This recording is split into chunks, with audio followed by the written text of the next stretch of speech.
A'udzu billahi minasyaitonir rajim. Bismillahirrahmanirrahim. Alhamdulillahirabbil alamin. Allahumma shalli ala sayyidina Muhammad wa ala ali sayyidina Muhammad. Amma ba'du.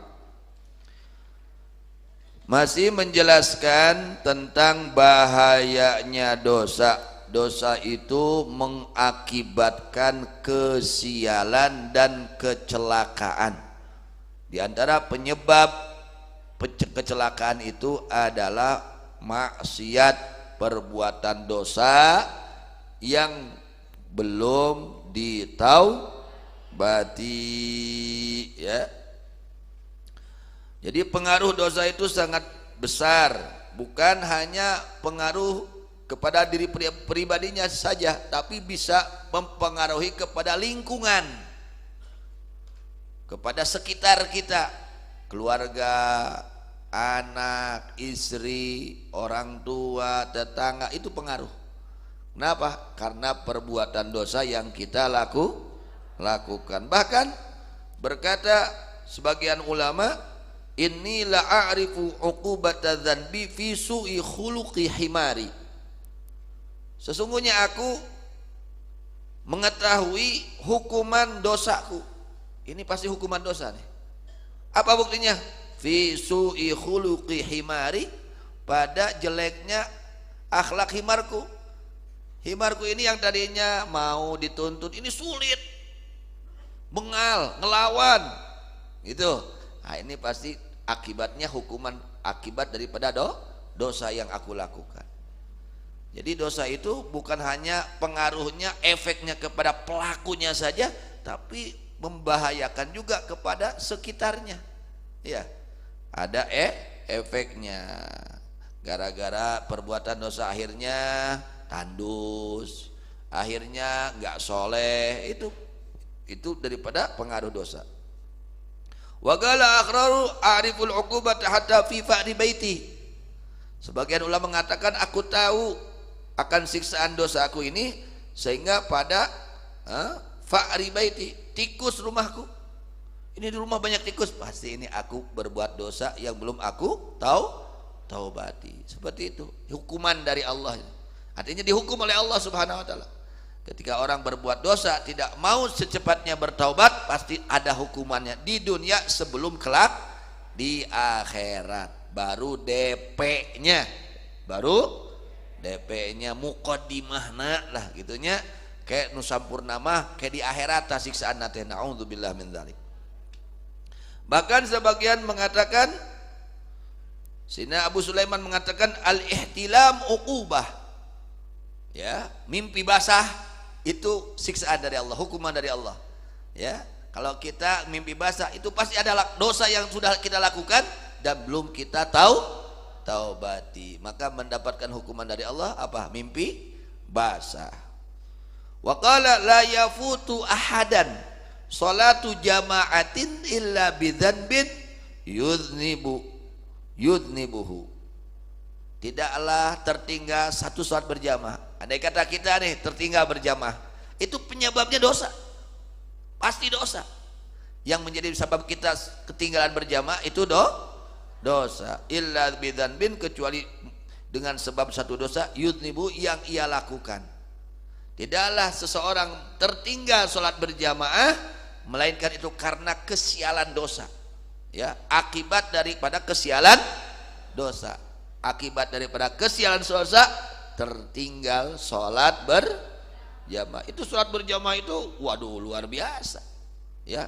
Sampai-sampai Nabi Muhammad SAW selama hidupnya belum pernah terlihat tertinggal sholat berjamaah, belum pernah. Semasa hidupnya beliau kalau sholat wajib pasti selalu berjamaah.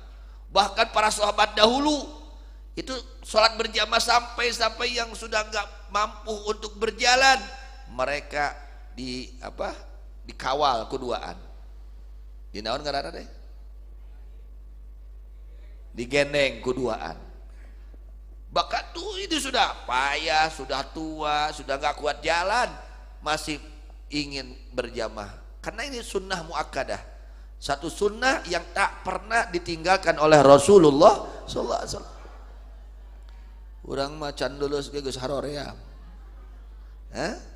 can ge kudu dikawa kudu geneng geus haroreab ini sorangan ge batur mah para sahabat Nabi ya, karena mereka betul-betul perhatian terhadap sunnah Nabi Muhammad sallallahu alaihi wasallam, karena sunnah Nabi di hati mereka itu segala-galanya, lebih daripada dunia dan isi-isinya ya.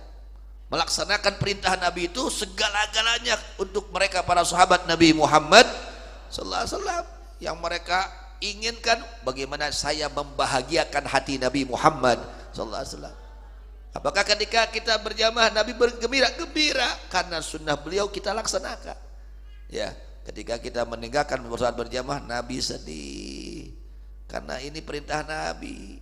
Coba kita pikirkan, kita diperintahkan oleh Nabi tapi kita nggak lakukan, bagaimana hatinya Nabi?